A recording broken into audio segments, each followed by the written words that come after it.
ഞാനിത് ഇപ്പൊ നിൽക്കുന്നത് US-ലാണ്, ന്യൂജേഴ്സി എന്ന് പറഞ്ഞിട്ടുള്ള സ്ഥലത്താണ്. ഞാനിതാ ഈ ഒരു ഈ വീട്ടിലാണ് ഞാൻ താമസിച്ചുകൊണ്ടിരുന്നത് കേട്ടോ.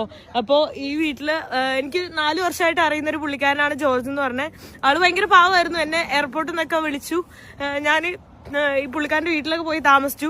അവരുടെ മക്കളുടെ വീട്ടിലും, അതായത് ആള് വലിഞ്ഞേറി വന്ന പോലെയാണ് ആള് ഇവിടെ താമസിക്കുന്നത്. അത് എനിക്കറിയില്ലായിരുന്നു. എൻ്റെ അടുത്ത് സ്നേഹത്തോടെ വിളിച്ചു ഇവിടെ വന്ന് താമസിക്കാൻ പറഞ്ഞപ്പോൾ ഒരുപാട്, നിങ്ങൾക്ക് അറിയാം, എൻ്റെ വീഡിയോയിൽ കാണുന്നവർക്ക് അറിയാം, ഞാൻ ഒരുപാട് വീടുകളിൽ പോയിട്ട് അങ്ങനെ താമസിക്കാറുണ്ട് എന്നെ സ്നേഹത്തോടെ വിളിക്കുമ്പോൾ. സോ ഞാൻ അങ്ങനെ ഇവിടെയും വന്ന് താമസിച്ചതാണ്. പക്ഷെ അമേരിക്ക വന്ന ഫസ്റ്റ് ഡേയില് 2ാമത്തെ ദിവസമാണെന്ന്, 2ാമത്തെ ദിവസം തന്നെ ഇങ്ങനെ ഉണ്ടാവുമെന്ന് ഞാൻ വിചാരിച്ചില്ല. അതായത് 2 ദിവസം ഞാൻ താമസിച്ചിരുന്നു. ഇപ്പൊ 3ാമത്തെ നൈറ്റായി. സോ ആളാണ് എന്നെ എയർപോർട്ടിൽ നിന്ന് വന്ന് വിളിച്ചതും. അത് കഴിഞ്ഞിട്ട് ഞാൻ ഇവിടെ വന്ന്, നിങ്ങൾ കണ്ടിട്ടുണ്ടാവും, എൻ്റെ കൂടെ ന്യൂയോർക്ക് സിറ്റിയിലെല്ലാം വന്നു. ഭയങ്കര പാവമായിരുന്നു, എനിക്ക് ഭയങ്കര സ്നേഹവും കാര്യങ്ങളൊക്കെ ആയിരുന്നു. പക്ഷെ ആളുടെ മക്കളും ആളെ ട്രീറ്റ് ചെയ്യുന്ന അങ്ങനെയല്ല. ഇവിടെ ജനിച്ചു വളർന്ന മക്കളാണ്. ഒരു 20 വയസ്സുള്ള പെൺകുട്ടി വന്നിട്ടാണ് എൻ്റെ അടുത്ത് സംസാരിച്ചത്. എനിക്ക് ഇവിടെ നിൽക്കാൻ പറ്റില്ല, ഇങ്ങനെയാണെന്നെല്ലാം പറഞ്ഞു. ഞാൻ അപ്പം തന്നെ, ഇപ്പൊ രാത്രി സമയം 12 മണിയായിട്ടുണ്ട്. അപ്പൊ ഞാൻ 12 മണിക്ക് തന്നെ ഞാൻ അവിടെ നിന്ന് ഇറങ്ങിയിട്ടുണ്ട്. എന്താ പറയാ, എനിക്കറിയില്ല ഞാൻ ഇപ്പൊ ഇവിടുന്ന് എങ്ങോട്ടാ പോവാന്നുള്ളത്. പെട്ടെന്ന് രാത്രി പറയുമ്പോൾ എനിക്ക് ഈവൻ അറിയുന്ന വേറെ ആൾക്കാരുണ്ടെങ്കിൽ പോലും അവരെനിക്ക് ഈ രാത്രി വിളിച്ച് ബുദ്ധിമുട്ടിക്കാൻ പറ്റില്ല. അതുകൊണ്ട് ഞാൻ എന്തായാലും അവിടെ നിന്ന് ഇറങ്ങിയിട്ടുണ്ട്.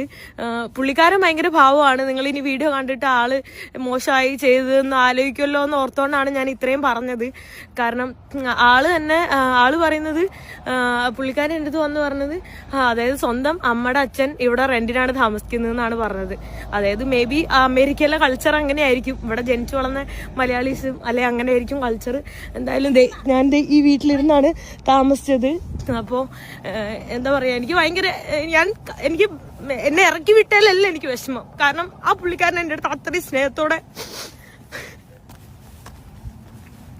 ഭയങ്കര സ്നേഹത്തോടാണ് എൻ്റെ അടുത്ത് സംസാരിച്ചിട്ടുണ്ടായിരുന്നത്. അത്രയും ആളെന്നെ ഇന്ന് 70 വയസ്സുണ്ട്. ആ 70 വയസ്സുള്ള ആളെന്നെ ന്യൂയോർക്കെല്ലാം കറക്കാനെല്ലാം കൊണ്ടുപോയി.